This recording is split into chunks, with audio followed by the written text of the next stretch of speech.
The sun had just came up over the hill. We're kind of sitting in the bay here. We're at Albion, and today we're going to go fishing. Today I thought we'd try something new. Well, it's not exactly new. When I was a kid, 10, 12 years old, we'd come out here and we'd go fishing. Well, my dad would always take us out to this reef out in front, a little bit to the south, and it was like 300 feet down. In those days, we had the old Ocean City, Penn Ocean City reels. There were 3-to-1 monofilament line, and I remember you'd send it down, take all day to get to the bottom. You'd get a bite, and then you weren't sure if you still had bait or not, and you'd have to bring it all the way back up, take forever. And yeah, you had bait or no, you didn't have bait. Or when you caught a fish, it would take forever to get it up. And I remember I used to hate it. You just spend all day reeling. And, you know, since I got my own boat and everything else, I like to fish, 100 feet or less. That way, if I bring a fish up and I don't want him, I can turn him loose and he goes right back down. And I don't have to spend the whole day reeling. Well, I thought today we're going to go out to that reef and we're going to see if we can catch us a couple of lingcod, just for old time's sake. Now, today I got reels that are a little over 6-to-1, so I can go down quicker. Well, I can't go down quicker, but I can come up a lot quicker.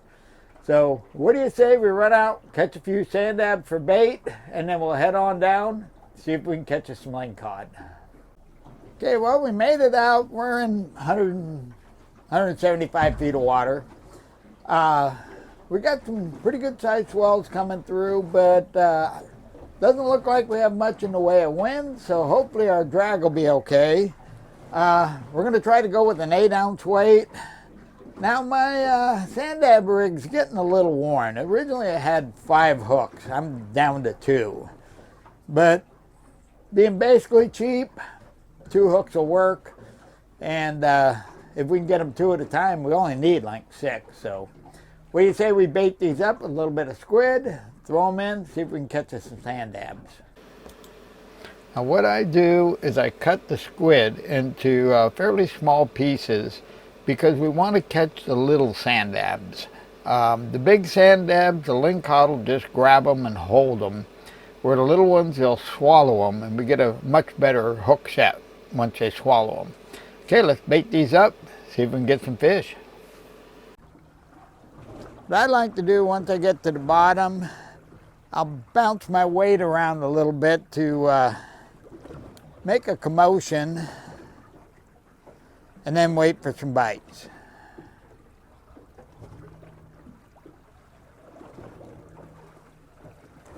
And there we just had a bite. Now let's bring it up, see if we got anything.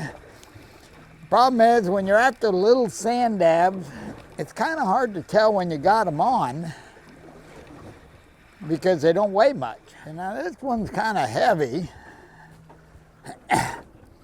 Well, looks like we got a sand dab and a small flounder. We'll take them both. I got a 5-gallon bucket here full of water. That way we can keep them alive. And no, the flounder's not going to be bait. The flounder's for me. Funny thing is, I came out here yesterday fishing for flounders. Spent several hours, nothing. Go figure. Well, I no sooner hit the bottom than I had bites. So hopefully it's going to be a good day. And we got us one that's a perfect size for bait. All right. That's the way we like to do it, 2 at a time. I got 2 more. One's a little too large again. The other one's perfect. I think we're going to try to get at least 1 more, the smaller ones, maybe 2. If we don't use them for bait, we have two options. We keep them alive so we can turn them loose, or we can eat them for dinner. These guys are really good. Okay, go try one more time. All right, got two, the perfect size. I think that gives us 6 or 7, I'm not sure, but it's enough. So we'll give them fresh water, then let's head to the reef. The advantages to catching the sand dabs early is normally in the morning your wind's at its lowest, but it also establishes which way our drift's going to be. And looks like our drift is to the south and in a little bit. So once we get to the reef, we already know how to set up. 20-minute ride and it's gonna get rough.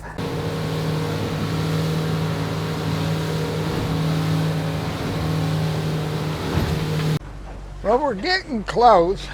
I had to slow down because it's just too choppy. It was beating me to death. But for the 3 people that are interested, let me show you my rig. I'm going to stick with the 8-ounce weight. Going to take a while to get down, but I can feel everything better with the lighter weight. And then at the top, I have a swivel, and then I use one of these sliding rigs. I don't know what you call them. And then off that, I got a short line, 2 hooks. Now, the top hook, which goes in the nose of the sand dab, I like to use a circle hook. Seems like it hooks the lingcod better because they always get hooked on the front hook. And the circle hook seems to stay on the sand dab better. And then in the back, I got just a regular number 6/aught octopus that I hook in the tail of the sand dab. And basically that's it.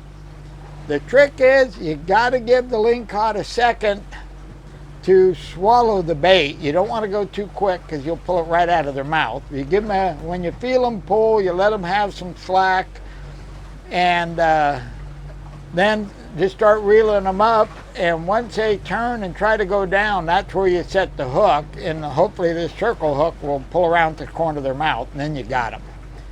Okay, well, I'm going to get this all put on the pole, get ready to go, so once we get there, we can start fishing. After 60 years, I'm back. Going to use the heavier rod. Got my sand dab on. Now for the 20 minutes it's going to take to go down. You got to make sure everything's working correctly before you let it go. That looks like we might have an issue. Nope. Okay, we're good. Now the reason why I like the sand dabs is there's not a lot of fish that will go after the sand dabs. I don't like fishing in this deep water because I don't care what they say. You bring a fish up from 300 feet, it's going to kill them. And if I don't want the fish, well, I don't want to waste them by just throwing them in the ocean. So I like to target the fish I'm going after. Okay, now the trick here, we finally made it down. You want to keep your bait as close to the bottom as you can without getting snagged on the rocks. So what I do is I raise it up, I'll let it down until I feel it hit a rock, then pull her back up. That's the beauty of the new braided line. You can feel what's going on down there almost instantly. Okay, now we just wait. Well, looks like we got something. This is going to be a while. And I see a lingcod, but I don't think he's big enough.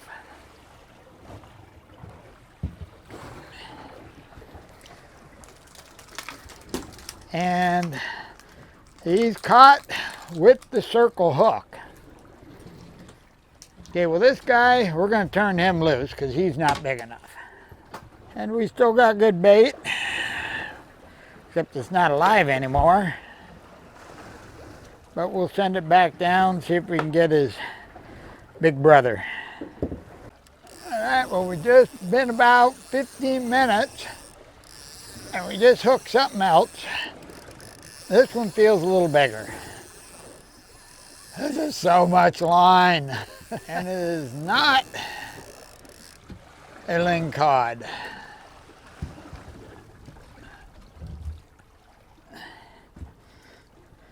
Looks like a large canary, and he doesn't look so good, so normally I turn these loose, but we'll keep this one. Got everything fixed up. We got us a new bait put on since that one was pretty used up, so we say we throw her in and see if we can find a fish. Okay, well, we got another one here.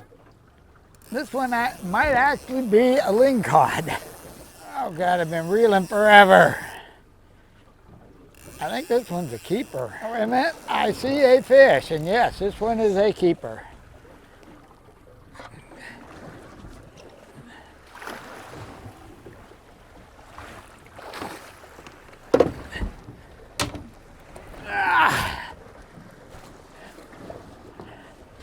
Okay.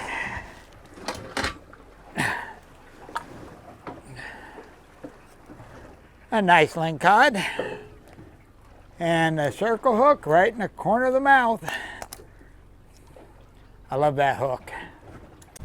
Now what I normally do is I'll whack them just a little bit, then cut a couple of gills and let them bleed out. It seems like the meat's better that way. Don't know for sure, but that's what I do. Well, our bait's a little rough.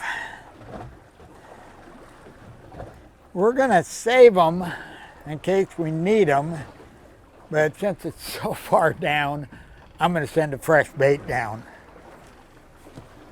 Well, it is 12:15.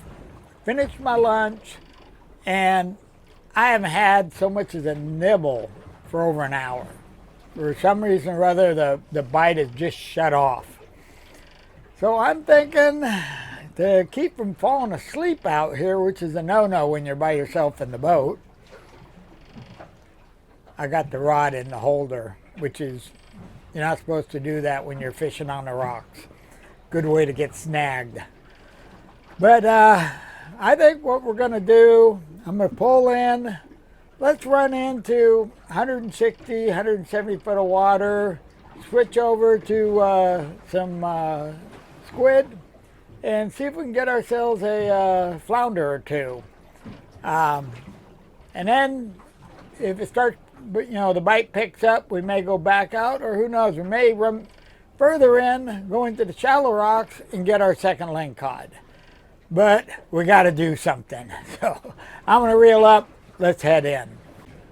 Well, this is starting to get embarrassing. I can't turn up a bite on anything. So my last resort is I'm going to go into the shallows in about 70 feet of water, see if I can get anything to bite. So let's head in a little bit more, see if we can turn something up.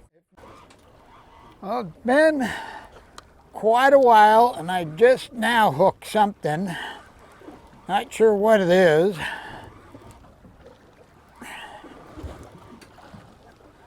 But the wind has come up a little more, and the drift is getting a lot harder.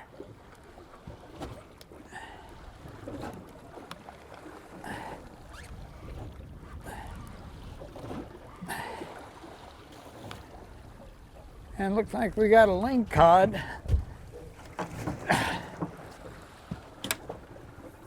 It might be legal. It's going to be close.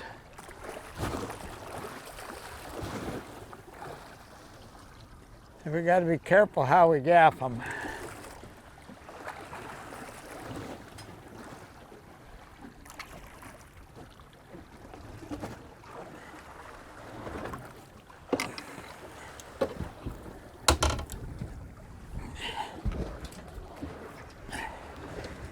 If you gaff them in through the gill and out the mouth, it doesn't hurt them. But you got to be very careful. 23 inches. That makes our second lingcod, which is good because the fishing conditions are getting a little hard. Okay, I think what I'm going to do now is I'm going to set up just like a small sardine lure, and we're going to troll back towards the harbor, see if we can pick up a couple of olives.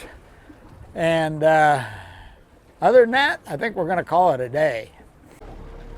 Well, all in all, it was a slow day fishing, but it was a beautiful day on the ocean. This is kind of like the high Sierras for me. I can sit out here all day. Now, hopefully, we'll catch a couple of olives on the way back. And I'm trying to stay in like 130 feet of water, fish about 85 feet. Want to stay below the blues and blacks, but above the lingcod because we got our limit. Wouldn't mind catching a vermilion, but we got to get right on the bottom for that. And with the drift we got now, it's a little risky. So basically, we're going to troll on in. I'll see you guys back at the trailer.